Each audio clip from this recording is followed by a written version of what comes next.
Thank you. Ehud. Actually, I will focus on Egypt right now. I think what's going on, like you put, instability, which I find quite healthy, actually, given what's going on. And Egypt, at the moment, remains quite an important benchmark on the overall situation. The so-called domino effect will very much depend on where Egypt evolves to. So a quick update on Egypt, and then I'll make a comment on the Turkish situation. After the fall of the former regime, the transition went in a bit of unpredictable or uncertainty, because we have an army basically running the country, assuming and finding its new skin as a political leader, and it struggled a little bit in the beginning in identifying how it will deal with this political power. And in a way, there was some loss of time in putting things in order and putting an agenda or a roadmap on how to move from this point to the next and so on. But then they moved, and there was a referendum with a few question marks on it, but there was general acceptance of the fact that there is a clarity on the next steps. The army now maintains the same schedule. The update I want to share with you that there is an increasing pressure to postpone the elections in September. There's a mounting race also between the political forces on the scene there. Mainly the Brotherhood on one end, with some alliances created, I think, for political interest to maintain the schedule. Obvious reasons, the Brotherhood is the most organized. They stand to benefit from an election that was on time. Because of some delays and some occupation with corruption and so on, the liberal parties are just beginning to organize. They're not too organized yet, but they're scrambling. They're really trying to catch up in the event the schedule maintains. Now, there are a couple of things to watch there. Whether the army will decide to postpone or not, there are legal questions, and obviously there are political will questions. The army is keen on stepping out of political. They're not comfortable in a political role. What they want for sure is to be able to maintain the role of the guardian of the constitution, or the secularism of the state, pretty much what the Turkish model is. This is very clear in my mind that this is the role of the decision of the army to do that, and to continue to play that kind of guardian role, but then step back and let things go. So there are things in favor, and there are also legal questions, like I mentioned.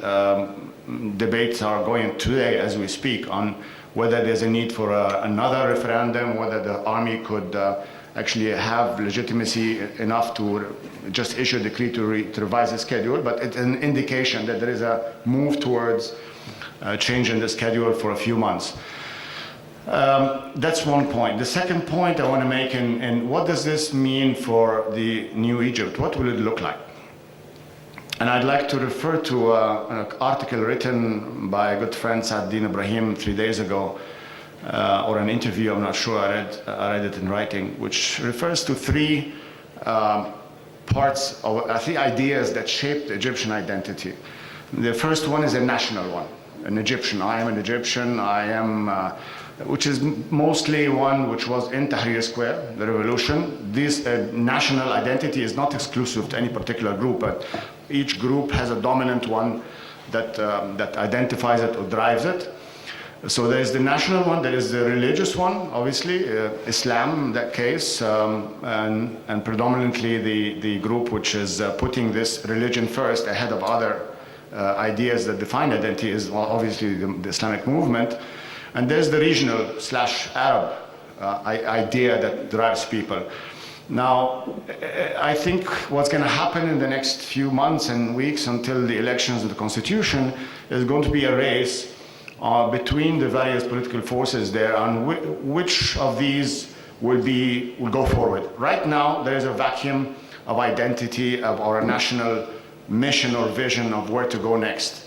And I think this is where the risk lies for the regional security situation, in particular Israel, of course, in the lack of a vision or clarity of the direction. The easy fallback position is the default one which is the Arab nationalist one, which carries with it a lot of the foreign relations or regional relations, including the relation with Israel. So we'll have to, my preference as such, because given these three concentric identity or ideas that define what will come out, I mean, the final analysis will be some kind of calculation or combination of the three. Therefore, my personal preference is that there will be a presidential system with the constitution drafted first. So I'm pretty much in favor of the new arguments, which is winning right now. The constitution first, a presidential election, and then a parliamentary one. There is no doubt that in the parliament there will be a dominance, one large bloc, anywhere between, thank you.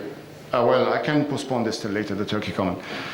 Closing on the parliament, because it's quite important. There will be one large bloc which will be the Muslim Brotherhood, and probably 30%. I've been told by some people in the Brotherhood that they do not have resources enough to fill more than that.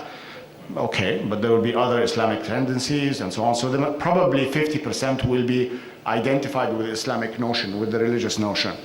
And then the rest will be fragmented among other political groups. So in that environment, everybody, including the army, which issued yesterday another statement to the Egyptian people, proclaiming itself as the defender of the secular state, which basically assuring everyone that we will do whatever it takes to remain there.